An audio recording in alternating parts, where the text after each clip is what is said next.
trying to learn kanji? Click the link in the description to get a free ebook and study along with this lesson. Hi everyone! Welcome to the Japanese Kanji video series. In this lesson, you'll learn the water radical.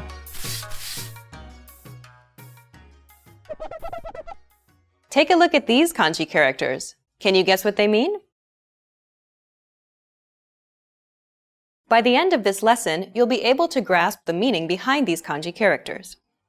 First off, can you spot the radical in all of these kanji characters? It's this part here. This particular radical is called 水, meaning water. When it's used on the left side as in the other three examples, it's specifically called 山水. The water radical is used in some of the most common kanji characters. Let's take a look at it in more detail. As you can see, the water radical is also a kanji character on its own. When this radical appears as a part of another kanji, like in these examples, the appearance changes slightly. When it's a component like this, it adds the meaning of water to the entire kanji character. From left to right, the first kanji means soup, juice, or broth. The second character means sweat or to perspire. And the third character means to cry, to weep, or to moan. Here's an easy way to remember the first kanji. Imagine that you're squeezing the juice from lemons or any type of fruit. If you squeezed out 10 lemons, you would have enough juice. So this kanji character means soup, juice, broth.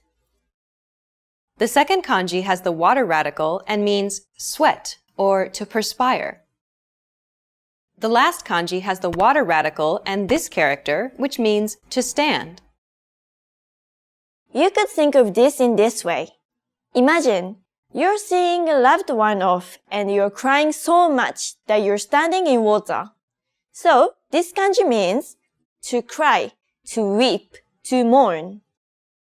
For more ways to remember these characters and many more kanji examples that include the water radical, go to JapanesePod101.com and check the lesson notes PDF. Okay, let's move on.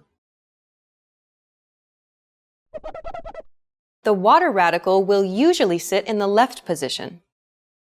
As seen in the original examples for soup, juice, broth, to sweat or perspire, and to cry, to weep, to mourn.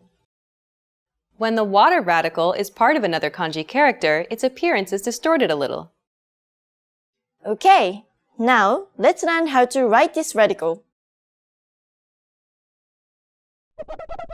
Now let's take a look at the stroke order of the water radical.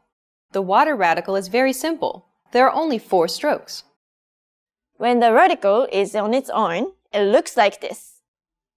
Start with a long vertical stroke and end with a little upwards tick to the left. Our second stroke is to the left of the vertical stroke and isn't attached. We start with a horizontal stroke going from left to right, and then continue the stroke down into a diagonal swoop to the left. Our third stroke is a diagonal stroke from right to left and down and touching our vertical stroke.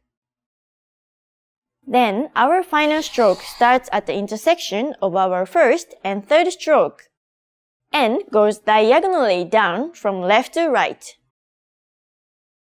When the water radical is part of another kanji character, its appearance changes from the original and just looks like 3 drops of water.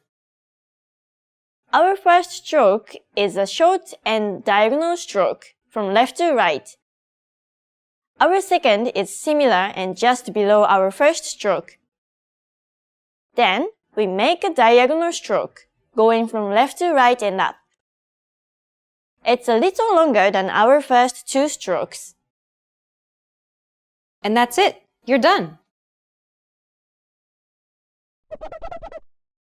When the water radical is on its own, the kanji can be read as 水, 水.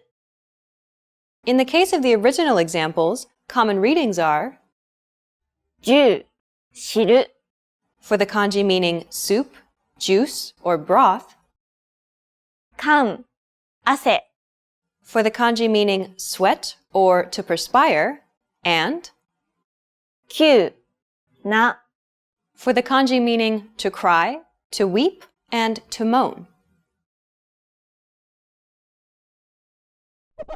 In this lesson, you learned about the water radical. You also learned the kanji characters for soup, juice, broth, sweat, to perspire, and to cry, to weep, and to moan, in which this radical appears. It's most commonly found in the left position, making it appear like this. And it's written with 3 strokes. The first 2 strokes are short strokes written from top to bottom, and the third stroke is a long stroke going from bottom to top. In the next lesson, you'll learn about another radical used in some of the most common and basic kanji characters, the land radical. See you in the next lesson. Bye! Bye!